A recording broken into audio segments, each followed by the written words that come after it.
paglalakbay ng inyong diwa. Pagsaksi sa mga pangyayaring hindi mo sukat akalain.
Mga kababalaghang hindi kayang tanggapin ng inyong isipan. Nagaganap tuwing sasapit ang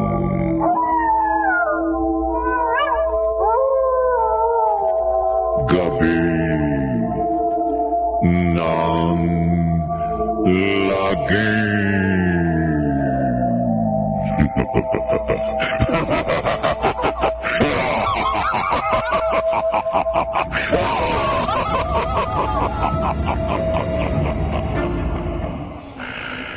May ibang tao na handang mag-anyong impakta at magsabog ng lagim.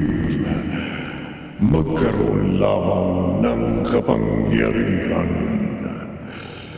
Subalit wala kayang kamatayan ang isang tao na nag-anyong impakta. Narito ang unang bahagi ng makapangalis at balahibong kwentong tampok sa linggong ito na pinamagatang Anyong Impakta. Sa isa na naman gabi na lagi.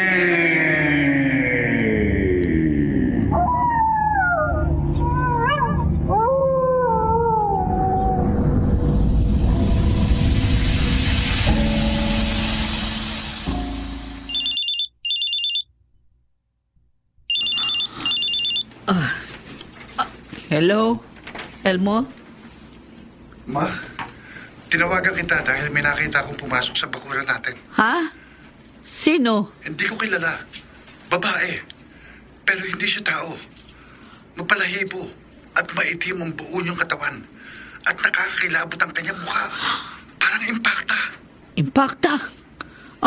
Hindi totoo yun, Elmo. Katang-isip lamang ang impakta. Nananaginip ka lang. Hindi, Ma. Gising pa ako nang mamalayan kong pagpasok sa bakuran natin ng impakta na palapit sa bintana ng iyong kwarto. Mrs. Montes. Ano itong biglang pumasok sa bintana? Mabalahibo ang maitim niyang katawan at nakakakilabot ang kanyang mukha. Babaeng impakta! Tama ka, Mrs. Montes. Isang akong impakta. Impakta na papatay sa'yo! Sa anyo kong ito, hindi ka makakaulagpos sa mga kamay ko. Sasakmalin ko liig mo ng mahaba at matatalas ko mga pangil. Gugutayin ko lalamunan mo. Pabubulwakin ko ang dugo mo. Papatayin kita!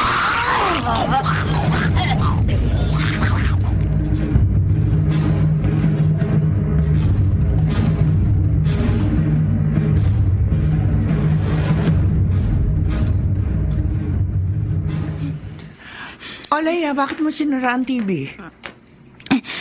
Nakakilabot po yung balita, Ate Ramoni.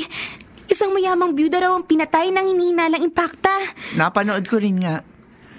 Malapit dito sa lugar natin ang pinangyarihan ng krimen. Alis muna ako. Ha? Kararating mo lang, alis ka na naman.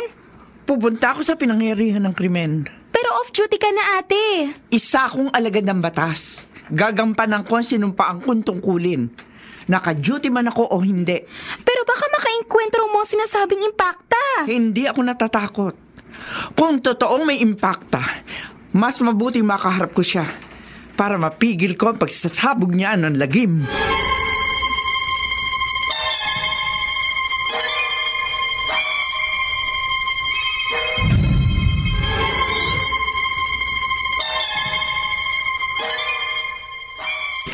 Okay yung mga komedyante sa bar, no? Ang husay mag-joke, pare. Nalibang tayo. Ginag-natuloy tayo sa pag-uwi. Oo nga. Oh, may kumalaw sa likod ng puno sa dadaanan natin. Baka mag-shota na naglalampungan. Ang gawin natin? Bulagayin natin! Sige. Ano itong nasa likod ng puno? Sa babaeng mabalahibot, may timambong katawan. Takbo! Mga duwag! Huwag kayong magkakamaling balikan ako at mamamatay kayo. Papatayin ko kayong lahat!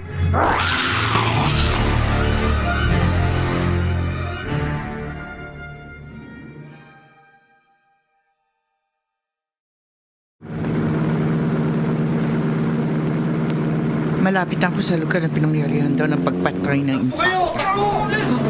May mga tao nagkakagulo sa di kalayuan. May impakta raw. May biglang kumaran sa kalsada. Ano ito? Isang babaeng mabalahibot, maitim ang buong katawan. Nakakakilabot ang muka. Impakta! Mamamatay ka! Huwag kang lalapit! Impakta! Sasakmalin ko lalamunan mo. Pabubulwakin ko ang dugo mo. Papatayin kita! Bago mo ako malapitan, impakta! Bago mo ako mapatay! Papuputokan kita!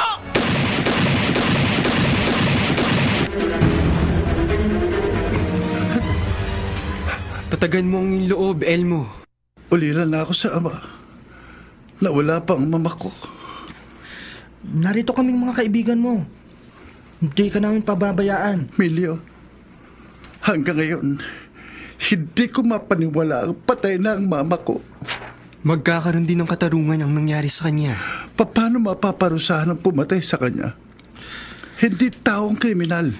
Impakta. Parang hindi ko mapaniwalaan ang sinasabi mong impakta, Elmo. Pero nakita namin ni Dan sa morgue ng ospital na wakwak ang liig ng mama mo. Impakta lamang ang maaring gumawa nun. Oo. Aasikasuin ko ng malagay sa punerarya ang mama ko. Ako nang bahala doon, Elmo. Huwag kang mag-alala. Magbabayad rin ang pumatay sa mama mo. Tao man yun o impakta. Hindi mo ko mapapatay! Hindi ka tinablaw ng bala, impakta ka! Pagbabayaran mo ang pagtatangka mong patayin ako! Huwag kang lalapit! Matitikman mo ang talim ng mahaba kong mga pangil. Sasakmalin kong leeg mo. Gugutayin kong lalamunan mo. Papatayin kita!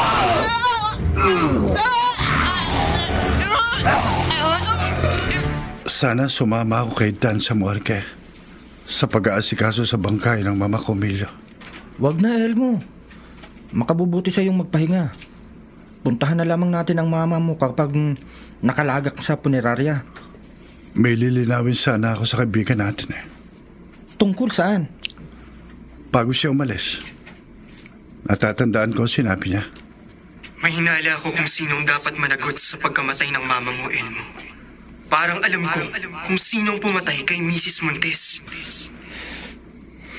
Tinanong ko si Dan kung sinong hinala niyang pumatay sa mama ko. Pero hindi niya ako sinagot hanggang sa makaalis siya.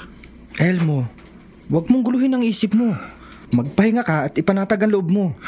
Masasagot din ang tanong mo kay Dan sa tamang pagkakataon.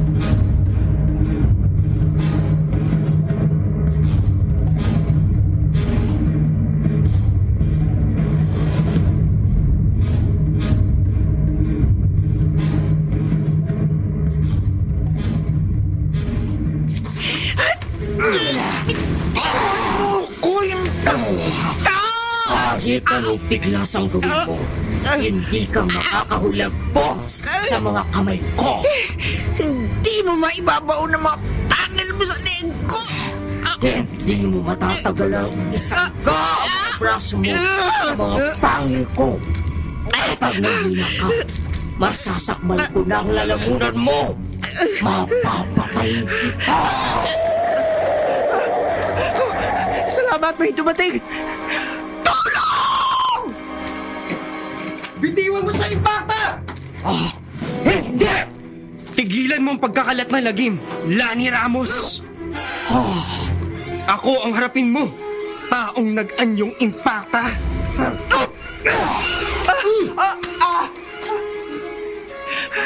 Kaibigan, salamat sa pagdating mo. Nabitiwan ako ng impakta. Pero tumakbo ka na, sige na. Ikaw na ang hinarap ng impakta. Ikaw na ang papatay ng impakta!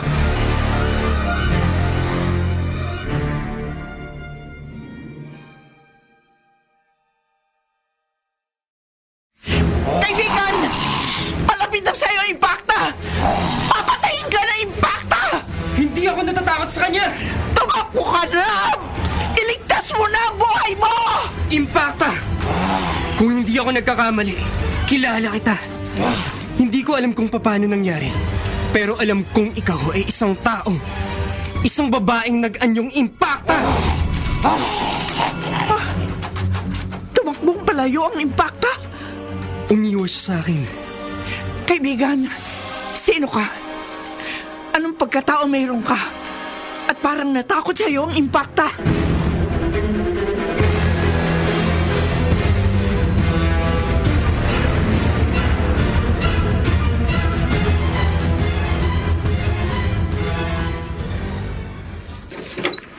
Emilio? Uncle Lando? Oh, bakit parang nagulat ka? Ang alam ko po, nasa Mindanao po kayo eh. Umuwi na ako kahapon. Uncle, pasok po kayo. Talagang papasok ako para makakwentuhan ko naman ang pamangking kong matagal ko na rin hindi nakikita. Uncle, ano po ba ang gusto nyong merienda? Huwag ka na mag-abala. Busog ako. Dumaan na ako rito kagabi pero sarado itong apartment na tinitirhan mo. Nakipaglamay po kasi ako sa mama po ng best friend ko na pinatay po ng impakta.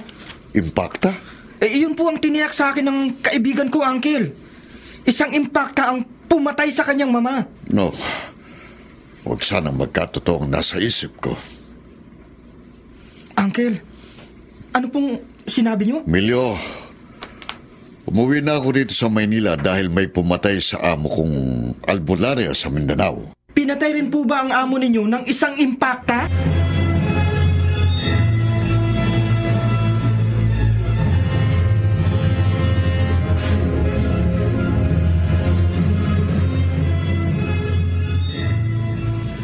Magpapaalam na ako, Elmo. Sandali lang, Dan. Huwag mong dibdibin ang pagkawala ng mama mo. Matapos siyang mailim kanina, natanggap ko nang wala na siya. Mabuti naman kung ganun. May gusto akong malaman sa'yo. Tungkol saan? Minsan may sinabi ka sa akin, may hinala ka kung sinong pumatay sa mama ko. Yun ba? Kalimutan mo na yun. Dan, tapatin mo ako. Ayokong maguluhin ka pa. Hindi mapapanatag ang kalooban ko hanggat hindi ka nagtatapat sa akin. Elmo. Pakiusap, Dan. Sinong hinala mong pumatay sa mama ko? Si Lani. Si Lani Ramos?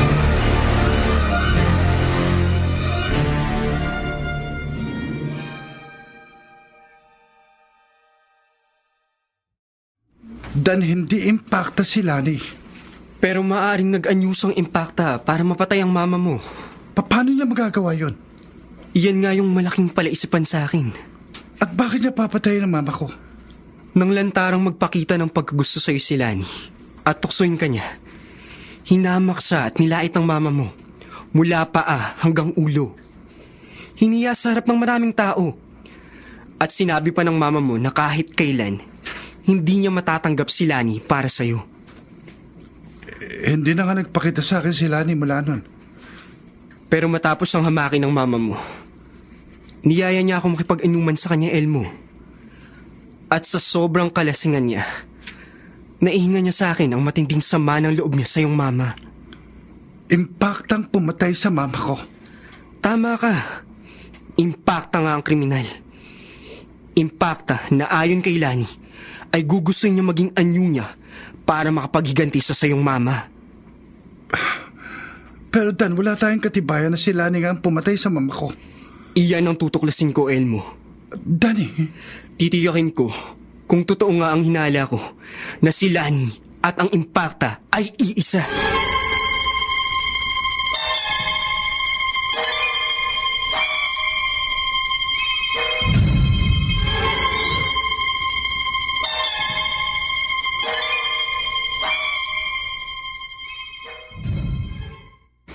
Kanina pa ako rito sa inyo, Emilio. Okay lang po, Uncle Lando. Kung gusto niyo po, dito po muna kayo matulog para makapagkwentuhan naman po tayo ng medyo Sa ibang matagal. araw na, may lalakarin pa ako. Maghahanap na naman po kayo ng trabaho? Hindi. Kabisado ko po kayo. Kayo ang taong hindi nakokontento kapag walang hanap buhay. Saka na ako magtatrabaho. Kikilos muna ako para malaman ko kung sinong pumatay sa amo kong albularya.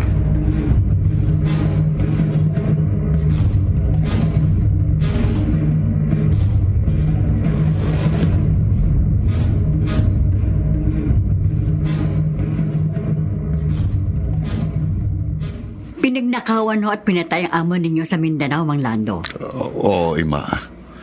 Ganun nga ho lumabas sa pagtawas ko sa pangalan ng yumaong amo ninyo. Hindi ako nagkamali ng paglapit sa'yo. Mahusay kang ang faith healer. Karamihan nung lumalapit sa akin ay nagpapagamot. Pero may nakapagsabi sa akin na may kakayahan kang mabatid at ang mga kriminal na nagtatago sa batas. May ilang kriminal nga ho ang nadakip dahil sa tulong ko. Alam nyo, napakabait sa akin ang amo ko sa Mindanao nung nabubuhay pa siya. Kaya gusto kong magkaroon ng katarungan ang kanyang naging kamatayan. Huwag ko kayo mag-alala. Gagawa ho ako ng nararapat na ritual at orasyon para mabatid ko kung sino ang pumatay sa inyong amo. Oh, bakit biglang nanlaki ang mga mata mo, Ima? May palatandaan ho sa nabong hugis na tuno na kandilang ibinuhos ko sa tubig. Anong palatandaan? Ang pumatay ho sa amo ninyo ay may kakayahang mag-anyong impacta.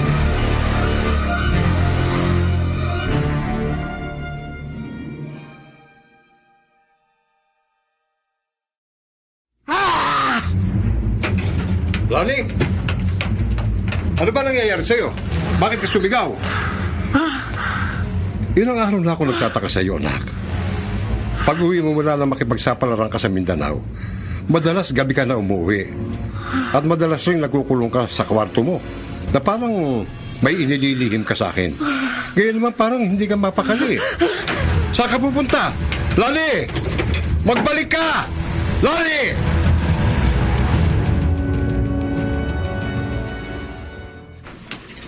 Hindi ka panipaniwala mga sinabi mo, Ramona.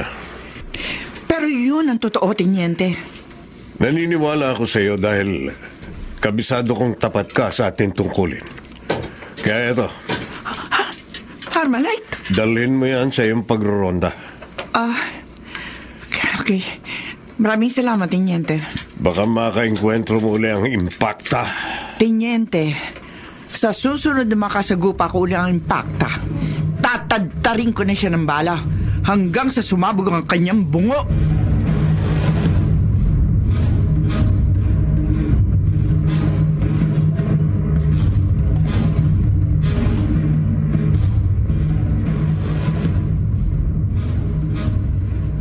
Sa paulit-ulit kong pag-text at pagtawag kay Lani na hindi niya sinasagot, lalong tumibay ang masamang hinala ko sa kanya. Sino kaya tong kakatok sa ganitong disoras ng gabi?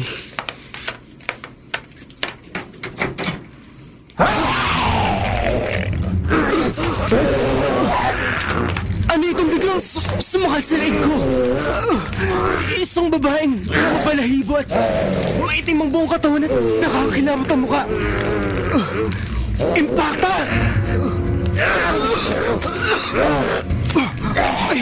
Pahigpit ang pagsakal niya sa akin. Hindi ako makalabas sa kawalan niya. Napakalakas niya. Papatayin ako ng Impacta.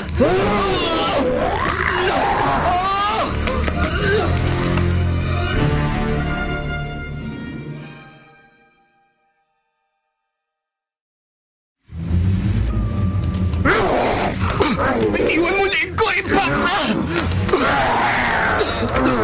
Hindi ka makakaulagpas sa mga kamay ko! Hindi ako papayag na mapatay mo! Wala kang magagawa laban sa akin! Salamat. Nabitiwan niya ako kahit hindi niya inindan suntok ko. Kapag nasundan uli kita, sasakmalin ko ng leg mo hanggang sa mamatay ko. Bago mo ako masunggaban uli, tatadsakan kita, Impacta! At tatakasan na kita! Hindi mo ako matatakasan! Kahit saan ka magpunta, susundan kita! Papatayin kita!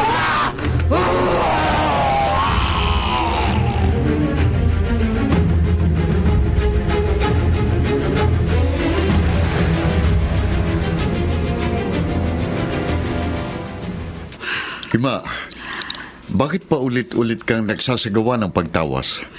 Para mabatid ko ho ang kinaroroonan ng taong pumatay sa inyong amo, Mang Lando. Sana nga makilala na at mapatay ang kriminal ng dating amo ko.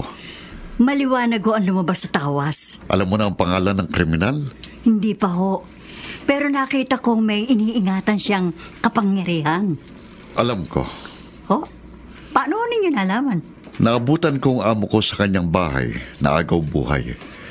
Pero bago siya nalagutan ng hininga, nabanggit niya sa akin na ang taong sumaksak sa kanya ay nagnakaw sa pinakaiingatan niyang aklat na itim. Aklat na itim ho? Ang aklat ng mga orasyon para ang isang tao ay magkaroon ng kapangyarihang magbago ng anyo sa anyong Impacta. Dapat itong magbago yung aklat na yun, Mang Lando. Hanggat nasa pag-iingat ng kriminal ang makapangyarihang aklat, magpapatuloy siya sa pagsasabog ng lagim.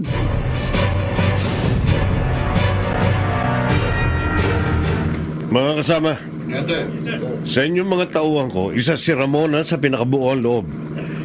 Pero hindi lamang tapang ang kailangan sa pagharap sa mga kakaibang kalaban. Higit na kailangan ng talino. At, may mga taong nagkakagulo sakaling ating dadaanan. Ipara mo sa sakyan.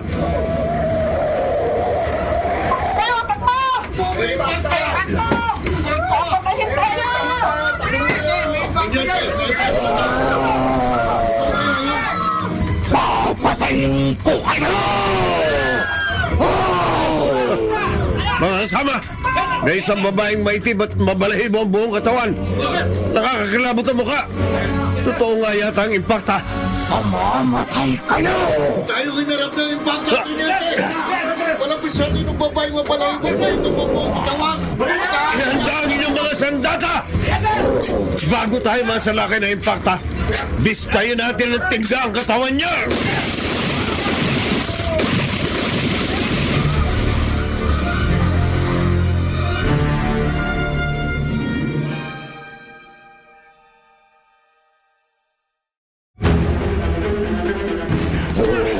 Hindi tinatablan ng balang Impacta! Patuloy ang paglabas natin ng Impacta, Trinete! Hindi natin mapatay Impacta! May araw din kayo sa akin. Mapapatay ko rin kayo! Trinete! Patuloy sa atin ng Impacta! Ano gagawin natin, Teniente? Tumawag ng backup! Wala tayong laban sa Impacta. Para hindi tayo mapahamak, pag-iisipan natin mabuti ang dapat natin gawin laban sa Impacta. Yes, sir!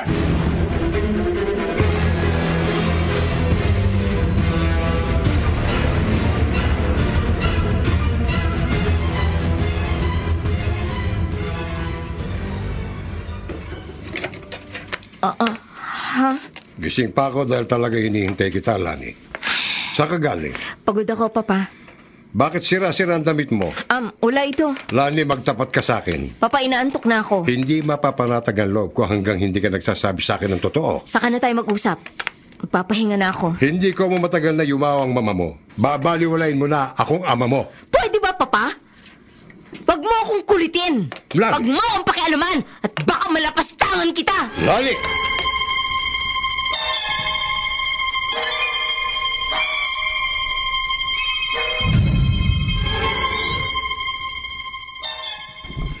Easy, Lani. Relax ka lang.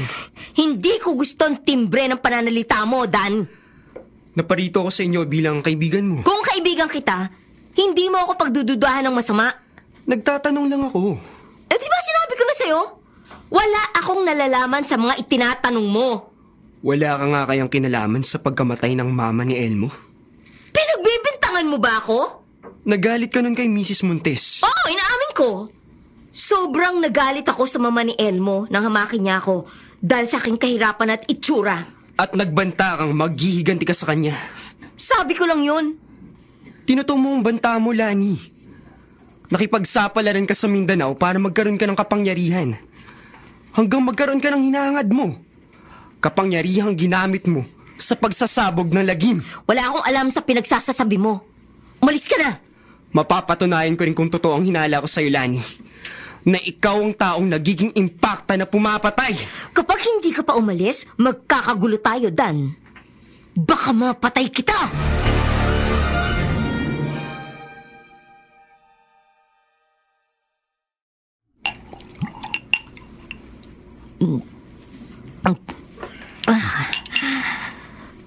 Pasalamat ka. Nakaalis ka sa bahay na ito ng buhay, Dan. Pero sa naging pagdududa mo sa akin, hindi ko na patatagalin ang buhay mo. Ang aklat na itim. Ang aklat ng nakilala kong albularya sa Mindanao.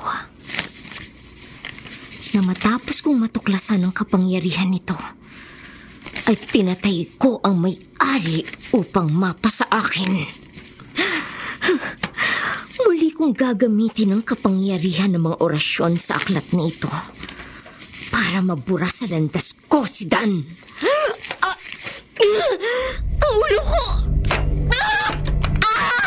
Biglang sumakit ang ulo ko! Napakasakit!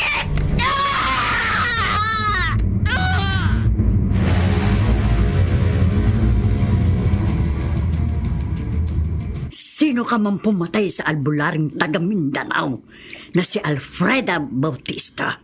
Magpahiwatig ka sa akin kung sino ka at kung nasaan ka. Magpahiwatig ka sa akin kung ayaw mong patuloy kang mahirapan at hindi magkaroon ng katahimikan. Biglang bumukas ang pinto. Pakialam ba yung faith healer? Sino ka? Sino ka mabalahibo at maitim ang buong katawan at kakinakilawit ang mukha? Pagbabayaran mo ang pagkalaban sa akin. Impacta! Oo, isa akong impacta. Huwag ka nanapit! Huwag ka nanapit! Wala akong atraso sa'yo, pero pinahirapan mo ko. Kaya hinahanap kita para gantihan. Bitiwan mo ako! Bitiwan mo ako! Magagawa laban sa lakas ko. Hindi mo ko makukontra. Hindi mo makukontra ang kapangyarihan ko. Higit ako makapangyarihan kesa sa'yo. Hindi ako pagdadaig sa'yo, Impacta! Ibabaw sa leeg mo ang mahaba at matutulis ko mga pangil. Sisip-sipin ko ang panguli ang patak ng iyong dugo. Papatayin kita!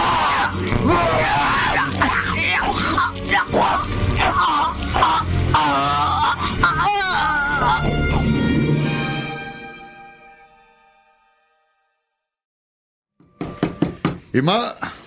Tulong! Ha? Ima!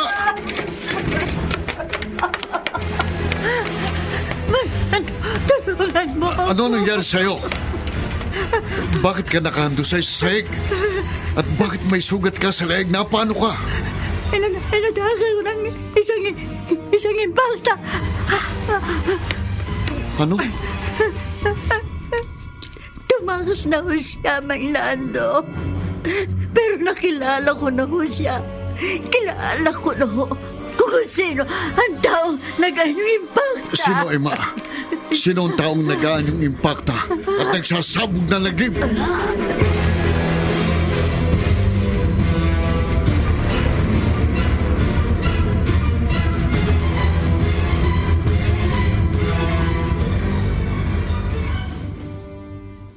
Ano po, Uncle Lando? Si Lani Ramos? Oo, Emilio. Yun ang tiniyak sa akin ng faith healer bago siya nalagutan ng hininga. Nagagawa po ni Lani na mag-anyong impakta? Nagagawa niya dahil sa kapangyarihan ng aklat na itim na ninakaw niya sa aking amo sa Mindanao. Kung totoo pong si Lani ang pumatay sa mama ni Elmo at sa faith healer, wala po siyang konsyensya. Wala siyang kaluluwa. Napakasama niya, Emilio. Dapat pong magwakas ang kasamaan niya. Dapat talagang matigil ang kabuhungan ng taong yun bago pa matigdagan ang kanyang mga biktima. Pero paano po, Uncle? Paano po wawakasan ang pagsasabog ng lagim ng isang taong nag-aanyong impakta?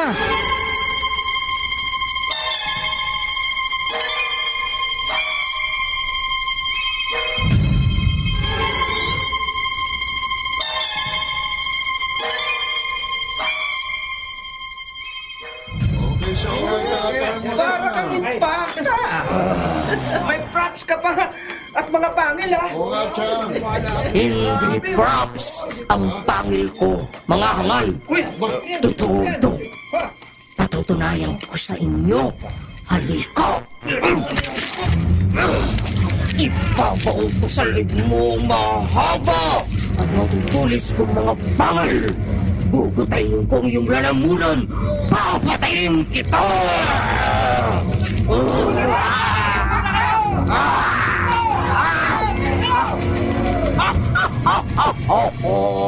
Kahit saan kayo magsuot, susundan ko kayo. Iisa-isayin ko kayong patayin. Mga pulis! Nasa mga kapay! Huwag kang kikilos sa musawa! Gusto mo? Nalanamdam mo nakita na yung pagpatay mo sa iyong biktima! Mga hangal! Baliwala sa akin ang inyong mga sandata! Tiniente! Palapit siya sa atin! Papatayin ko rin kayo! Sabi na huwag kang kikilos sa musawa! Tiniente! Hindi talaga tinatabla ng balang impakto! Hindi siya sasalduhin ng granada!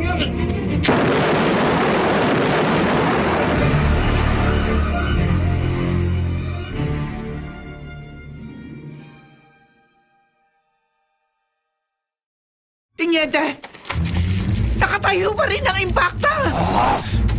Hindi na ano sa pagsabog ng granada impakta! Paglalaroan ko lang kayo, mga hangal! Wala tayong laban sa kanya! Delikado tayo, Ramona. Hindi ko na patatagalin ang buhay niyo! Atras tayo! Okay! Okay, Tiniente! Kukuha tayo ng mas mabisang sandatang pamuksa sa impakta!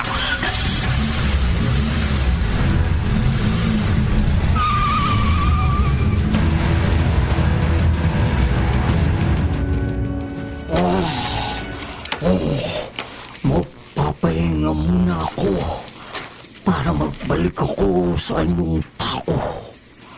Babasahin ko na ang orasyon sa aklat na itim. Mahimom, mahimom.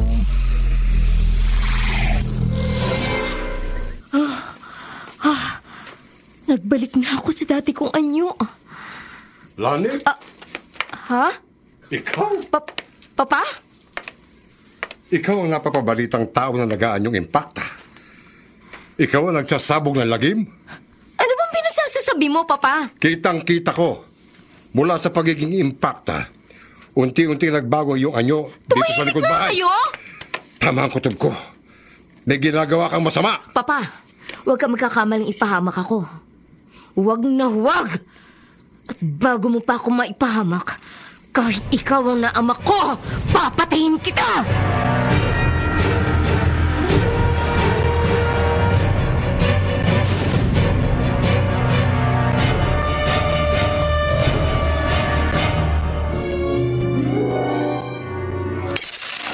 Hindi. Elmo, kalma ka lang. Nabitiwan kong basos. Sa gulat ko sinabi ng tiyuhin mo, Milo. Totoo yun. Totoo yun. Totoo, Elmo. Sinamahan ko nga si Uncle Lando dito sa inyo para malaman mo yung totoo. Sila na nga pumatay sa mama ko. Siya at wala ng iba, Elmo. Dahil sila ni din ang pumatay sa amo ko at nagnakaw sa makapangyarihang aklat na itim. Kaya nagagawa niyang mag-anyong impakta. Marami nang napatay si Lani. Hindi ko siya mapapatawad. Elmo, napakasama ni Lani. Hindi totoo yan! Oh, Lani! Elmo! Huwag kang lalapit, Lani! Huwag kang maniwala sa mga kaibigan mo! Lani, napakasama mo. Hindi totoo ang bintang nila sa akin! sinungaling! Tiniyak sa akin ng faith healer na naging biktima mo na ikaw ang nagnakaw sa aklat na itim ng amo kong albularya sa Mindanao. Pananagutan mo sa batas ang kasamaan mo. Elmo, wala akong nalalaman sa ibinibintang nila. Umalis ka na, Lani. Pero Elmo! Umalis ka na! At ayoko nang makita ka, kriminal. Mamatay tao! Impakta! Ano, Emilio? Mag-ingat tayo. Opo, Uncle Lando. Kaya tinawagan ko po kayo. Kinakabahan po ako sa maaring gawin po ni Lani. May katwiran ka.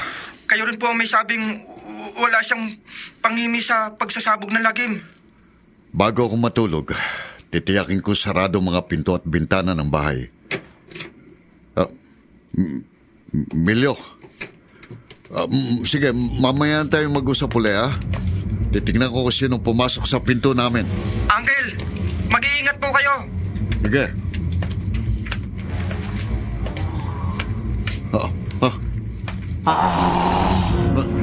Mang Lando. Pang-impakta. Tama ka. Isa nga akong impakta, Mang Lando. Isa akong impakta na papatay sa'yo!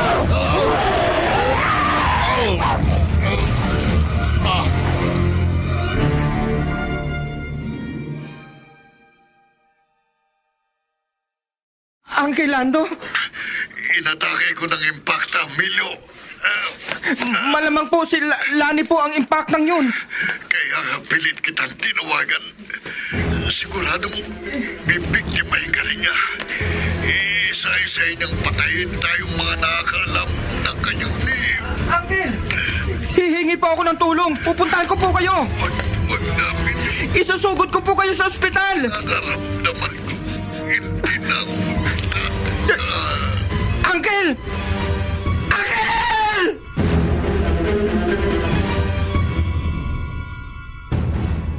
Ano ho? Ang inyong anak ang nagsasabog ng lagim? Oo, Teniente. Hindi na kaya ng konsensya kung ginagawa ng anak ko. Kaya nagsumbong na ako sa inyo. Marami nang napatay ang anak ko sa anyo niyang impakta. Paano ho nakapagaan yung impakta ang inyong anak? Hindi ko alam. Ang tiyak ko, wala siyang planong tumigil sa pagsasabog ng lagim. Ang tanging alam kong kahinaan ng anak ko na alam rin ng mga kaibigan niya ay ang hindi siya marunong lumangoy. Huwag ho kayo mabahala. Kami ang bahalang sumugpo sa kasamaan ng inyong anak. Pakiusap lang po. Kung maaari, hulihin niyo ng buhay si Lani. Kahit ubod siya ng sama, mahal ko pa rin ang anak ko.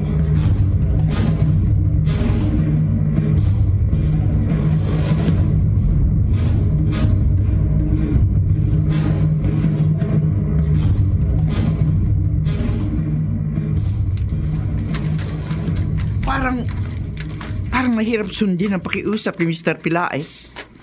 Yun din nga yung naalala ko, Ramona. Paano natin magagawang hulihin ng buhay ang anak niya si Lani kung mag-anyo impacta yun at pagtangkaan tayong patayin? Kaya nga dito tayo nagdaan sa kanilang likod bahay. Itsyempuhan natin hindi pa nagaan yung impacta si Lani para mahuli natin siya ng buhay. Tiniente, sandali. Teka. Bakit? May gumalaw sa likod ng malaking bato doon sa di kalayuan. Doon sa halamanan. Baka naaamuyan ni Lani ang pagdating natin. Nagkubli siya para tambangan tayo. Mga hangal! Nag-anyong impacta na siya, Tiniente. Mabalahibot maitim na ang buong katawan niya. At kakilakilabot na ang kanyang mukha. Papatayin ko kayo! Kahit siya naganyong impacta, hindi siya sasantuhin ang hawak kong flamethrower. Tiniente! Hindi ang katawan ng tao na mabubahan ang apoy! Mamatay ka, impacta! Mamatay ka!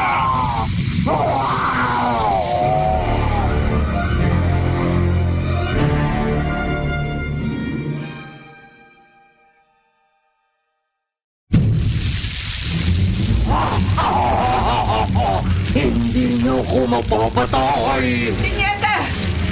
Nagliyab ang katawan ng impacta pero hindi siya natumpok! Talagang demonyo siya. Wala tayo laban sa kanya, Tiniente! Hindi ko na kayo kayang makatakas sa pagkakataong to. Matitikman ninyo ang bagsik ng kapangyarihan ko. Ang talim at talas ng aking mga pangil ang malaging niyong kamatayan. Ramona! Takbo! Sige!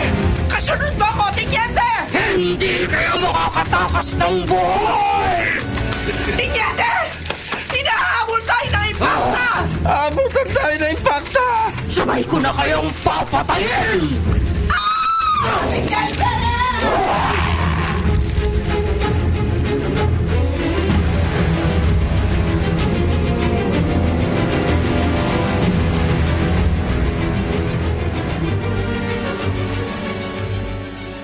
Huwag kang matakot, Milyo.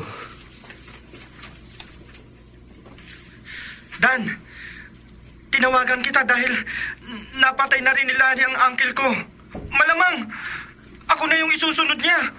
Humingi ka ng proteksyon sa mga pulis. Wala ring magagawa ang mga pulis laban sa impacta. Kumalma ka. Pupuntahan ko si Elmo. Dan, tagilid ako. Nanganganib ang buhay ko. Malamang, mas nanganganib si Elmo. Dahil sa kanya nag-ugat ang pagsasabog ng lagim ni Lani.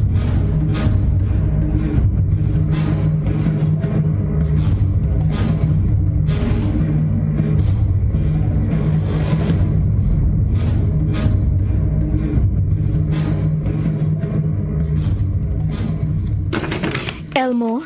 Lani, bakit ka pumasok dito? Alam mong mahal kita. Sa ginawa mo sa mama ko.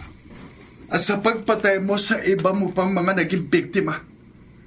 Kahit ikaw na lang ang nag-iisang babae sa buong mundo, hindi kita matatanggap, impacta! Tama ka, Elmo. Isa nga ako impacta. Masdan mo. Mitam! Ha? Unti-unting nagbago mo yung anyo hanggang maging isa kang impacta. Kahit anong oras ko gusto niyo, makakabago ako ng anyo. At sa anyo kong impacta, wala akong kamatayan. Kaya mahalin mo na rin ako at tanggapin sa ayaw at sa gusto mo kung ayaw mong mamatay. Ako ang harapin mo, Lani! Oh! Dan! Tayo magtuos sa burol! Ibibigay ko ang hilig mo. Susundan kita sa burol. Ibibigay ko ang malagi mong kamatayan.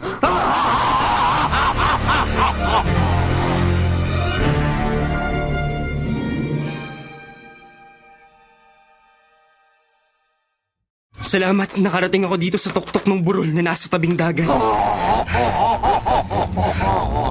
Hindi mo ko matatakasan, Dan. Hindi kita tatakasan, Lani.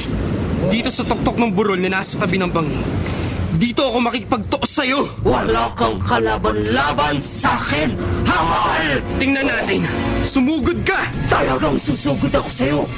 Saan mo kong impakta? Susungaban kita! Ipapaong ko matatalas at mahahaba ko mga pangil sa leeg mo! Ngangat-ngatin ko ang lalamunan mo!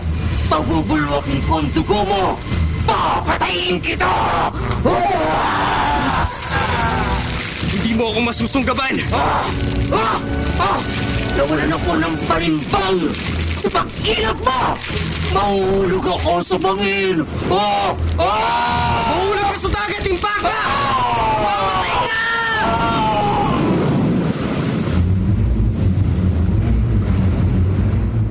Lani, anak ko. Nakikiramay ho kami. Salamat, Elmo. Sa kabila ng mga kasamaang ginawa ng anak ko, nakiramay pa rin kayo sa kanya. Kung hindi po sana binulag si Lani ng kapangyarihang ninakaw niya, hindi sana siya malulunod. Hindi mapapaaga ang kanyang kamatayan. Sa anyo niyang impakta, walang taong makapipigil sa pagsasabog niya ng lagim. Subalit hindi siya nakaligtas sa parusa ng kalikasan at ng Diyos.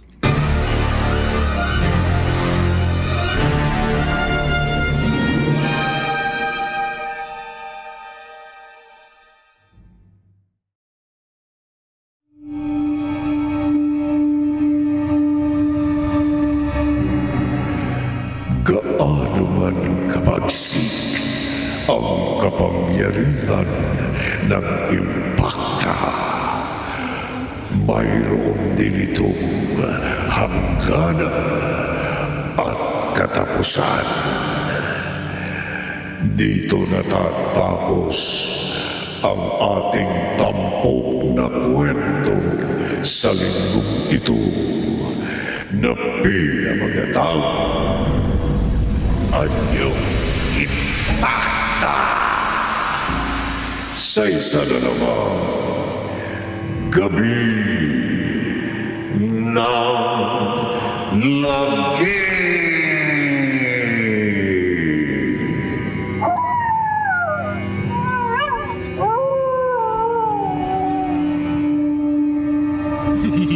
Ha ha ha ha ha!